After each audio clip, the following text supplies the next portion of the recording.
Everybody has their favorites, but like the songs being sung here today, they're the same songs. If we were down south in a little rural, white, clapboard country church, they'd be sung there also. The texts are religious, but the people come from a variety of backgrounds, including no denomination at all.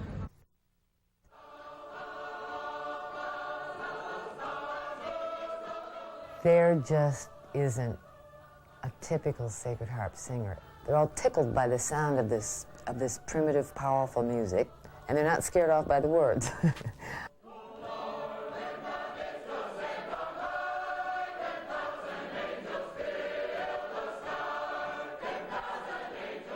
September 1990, the Chicago Sacred Harp Singers welcomed 300 people for a weekend of singing, visiting, and some good old down-home cooking. But what seemed like a friendly gathering was also an historic event in Sacred Harp history. This was the first time the nationwide United Convention was ever held north of the Mason-Dixon line. The Sacred Harp book that we're singing out of today uses a system, a 4-shape note system, and there were approximately 45, 50 songbooks compiled using the 4-note system. And they were written in shapes. They said a fa would be a right-sided triangular, sol would be round, la would be square, mi would be diamond-shaped. So we know to call the syllables fa, sol, la, or mi by their shape. That's how we're reading the music. And we know where the symbols come from. When the colonists came to America, they brought food and tools and clothes. They also brought their music. There were mountain ballads and sea shanties and other European songs. But the writers of the Sacred Harp Songbook replaced those secular texts with sacred ones.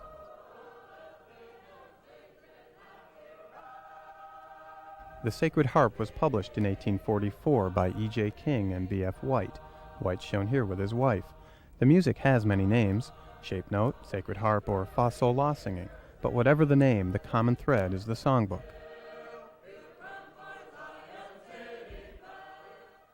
I think Southerners have tended to hold on to forms longer than other sections of the country, and this was the kind of music that was very appropriate for rural times, and the themes seemed to sit well with the people there, and they have just held on to it and embraced it and made it a part of their way of life, and the tradition has sort of evolved from the South.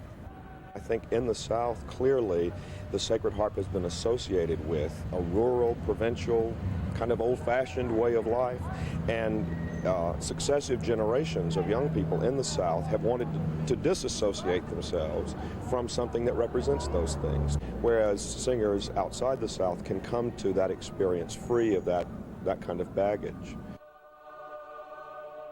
I don't know, but it takes a certain kind of person to sit down and sing this astringent music all day, love it, and sit and sing those words which reflect a theology that is no longer popular. There weren't many people interested in the beginning, but in Judy Huff's singing group, at least a few people were tired of going over Blowin' in the Wind every Saturday. The group leader, Marcia Johnson, remembered that among the sheet music on her bookshelf were some Xerox copies of the original Sacred Harp songbook that a friend from the South had given her. She got them down and showed them to Judy. I've sung in a lot of choirs and choruses, and it looked like normal choral music, I guess, except that it was sort of quaint looking on the page, and I noticed that the note heads had odd shapes, and there were little scriptures and things under the title and little odd footnotes, and I said, I don't know. I said, let me go home and look it over and see if I can figure it out. Judy did figure it out, and her friends were as excited with this new music as she was. But this was just the beginning.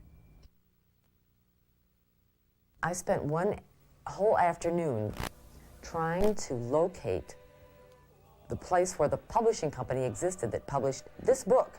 Well, I never heard of Hugh McGraw, Brainerd, Georgia, and I'm sure information probably won't even give me any sort of a number. So I called, and his voice said, hello, and I said, I'm looking for Hugh McGraw. He said, this is you. I said, oh, Mr. McGraw. I said, I'm so glad to reach you at last. I says, I've been searching all afternoon for the Sacred Harp Publishing Company. He says, well, it's right here in my backyard. I said, well, I'm so delighted to hear it.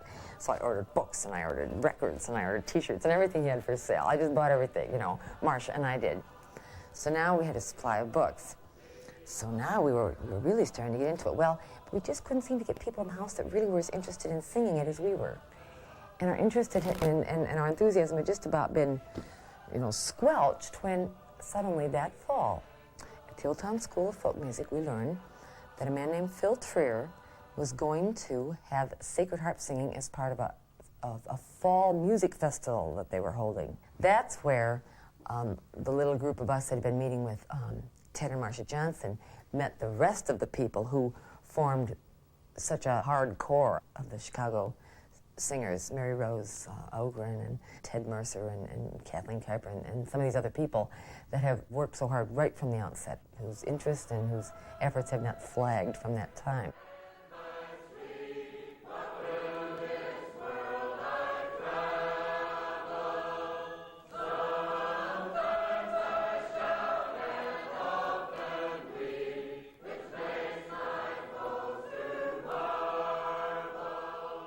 Interestingly enough, I think Chicago singers, more than those in any other area outside the South, have really taken to this tradition, have absorbed the values of the singing, and have seen the beauty and excitement that the tradition itself holds, as well as the music. They've been very receptive to adopting the Southern tradition, and so we find this a wonderful home to come to. The state of the music apparently had gotten to a point in the late 1700s where people felt that the singing in churches was, was just a disgrace. It was a movement that just grew, the movement of the singing schools and the singing teachers to go around and teach congregations how to sing. What they were doing at that time was actually teaching a method of solfege that involved a 4-syllable system rather than the 7 we know, do, re, mi, fa, sol, la, ti, do. The syllables they sang to the 7 notes were fa, sol, la, and mi is the leading tone, back to fa. So just right around the turn of the century, right around 1800, and they would just print F, S, L for fa, sol, la under the round notes. 2 genius guys named Mr. Smith and Mr. Little devised a method whereby they gave the note heads different shapes to correspond to the fa, the sol, and the la, so that you just tell at a glance what syllables to sing and also what degree of the scale it was.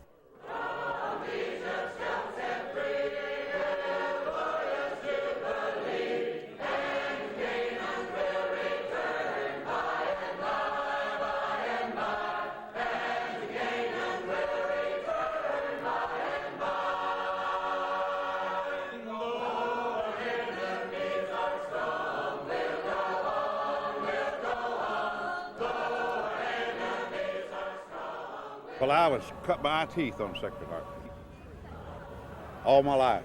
I still don't sing it good, but I was born and raised it. My dad and mother taught us this back when I was real small. Well, I came from an area where Sacred Harp was sung a great deal, and I had heard about it all my life, but had never really participated in it. Then when I went away to school, to college, I heard a couple of record albums, and it just set me up right. I felt immediately, as many other people do who have come to it, that this was the music I had been waiting for all my life without knowing it. When we first went south, we were dumbstruck by the power and vigor of the singing of the traditional Southern singers.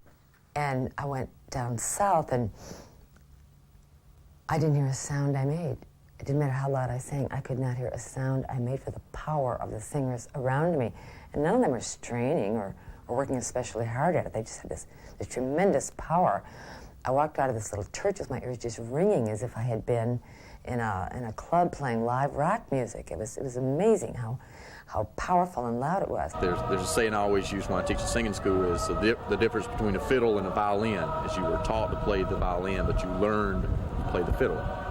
And I think a lot of the Southerners just grew up going and really don't know the mechanics of the music, but they just learned it. And whereas here and in other places, they know exactly what's going on with the music, and they just like to sing it. They sang with such a pulse, such a rhythm and a beat, where ours, the conventional choral standard of beauty is this smooth legato, no volume bumps, no jumps. You keep it flowing and smooth. It's exactly the opposite in Sacred Harp. They want a heavy, pulse on 1 and 3 of every 4/4 tune, for instance, and that it's audible, that it's almost visceral.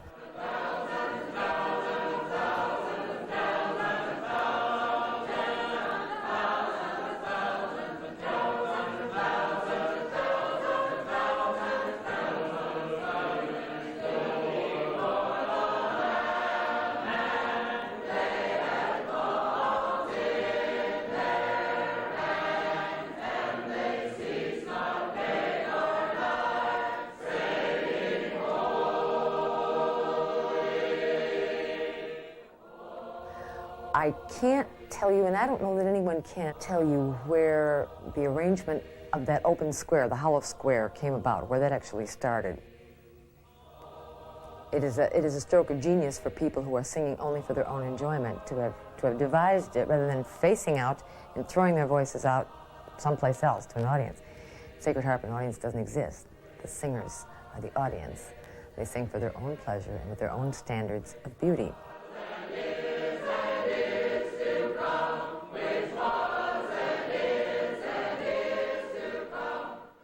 The singers are called a class from the singing school days, and the tune you lead is called your lesson. We enclose ourselves in a square and sing towards the center of the square, where one of the singers, singers are called all day long to come out of the ranks, stand in the middle, and lead any tune of their choosing. Now, this is not to say that any of our choral directors, none of them are. We are merely time beaters. And we get up and decide on a tempo for a tune, and the hand comes down and the class is off and running.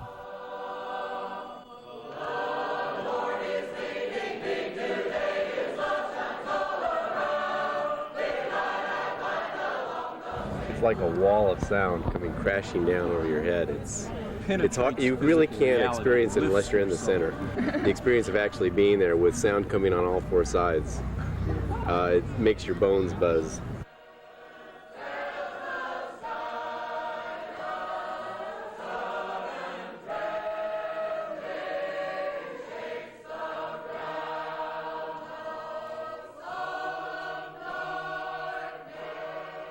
The best seat in the house for sacred harp singing is not a seat at all. It's standing in the center, leading the group.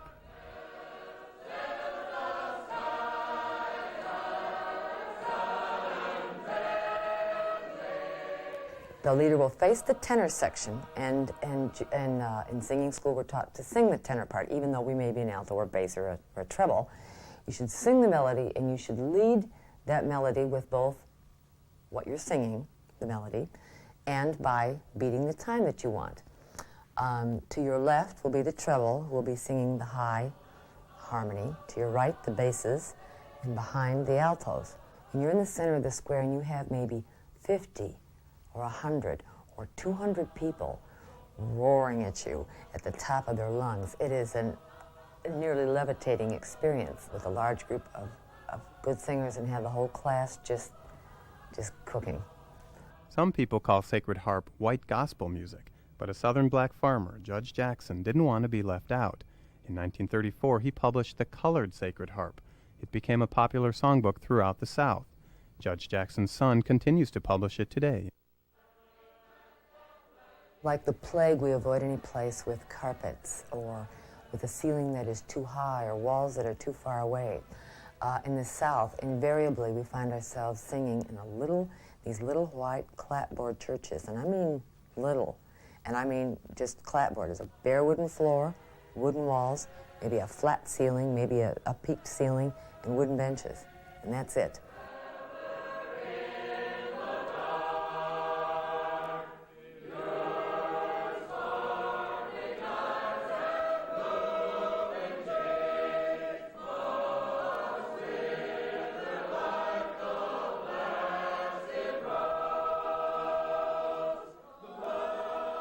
Washington, D.C. have been singing for maybe 20 years, and people in New England have been singing at least 15 years. California, they've been singing for 20 years. They sing in Denver, Madison, Wisconsin, St. Louis. There have been groups all over, but sort of disparate and like unconnected and uncommunicating with each other.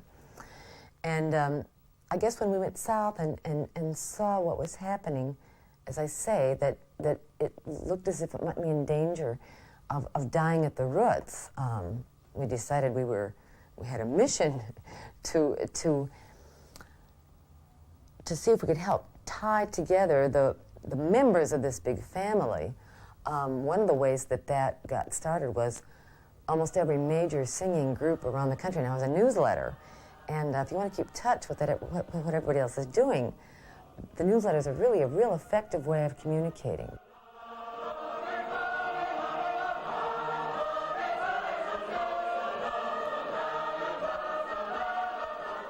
There's things that occur during a singing that make people sort of spontaneously burst into tears from time to time.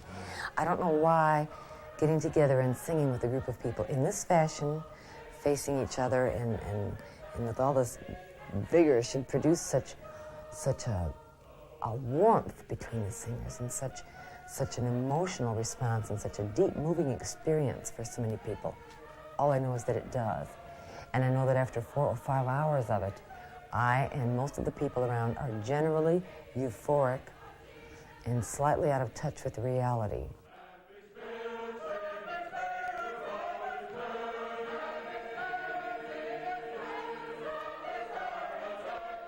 It seemed important to me that everybody knew, for one thing, what was happening in the South, and that everybody be exposed to the South. I mean, we are constantly hammering away on that theme, that their style and their tradition be preserved and that people be exposed to it.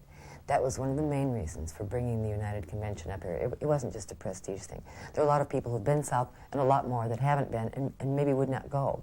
But this was a way to bring a great many of the traditional singers north to them so that they could be exposed to them and carry this forward in that way. And it worked really well. We had people from every corner of the country. It was great.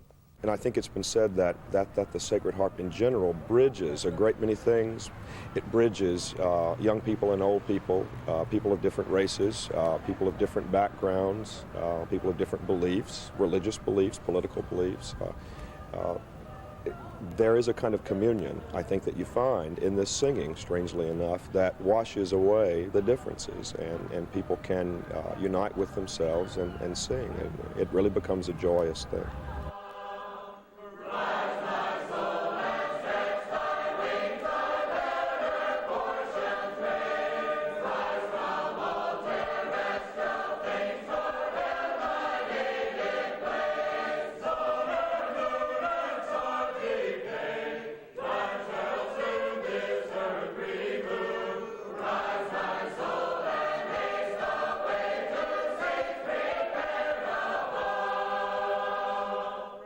With its ability to bring people together, Sacred Harp is flourishing.